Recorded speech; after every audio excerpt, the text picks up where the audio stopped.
ఆ యేసును గురించి విని ఆ జన సమూహము నుండి ఆయన వెనుకగా వచ్చి ఆయన వస్త్రములను తాకినంత మాత్రమున నేను స్వస్థురాలను అగుదును అని తలంచి, అదండి ఆమె నమ్మకం, ఆవగింత విశ్వాసము.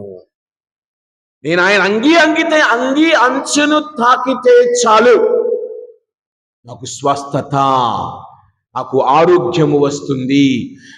12 సంవత్సరాలు ఎంతో వేదన చెందిన స్త్రీ, తనకున్న డబ్బులంతా వైద్యుల దగ్గరికి వెళ్ళి వెచ్చించిన స్త్రీ, మరి ఈ రోజున అంటూ ఉన్నది, నేను ఆయన అంగి అంచును తాకితే చాలు అని.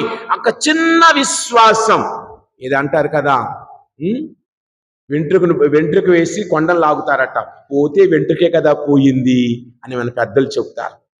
ఈవిడ కూడా చూస్తే నమ్మకము కలిగి వచ్చింది. ఇదిగో నేను వెళ్ళి ఆయన అంగి అంచును తాకితే చాలు నాకు స్వస్థత వచ్చును అని నమ్మిన స్త్రీ. మరి ఈ రోజున నీవు ఈవిడ లాంటి నమ్మకముతో ఆయన ముందుకు వస్తూ ఉన్నావా?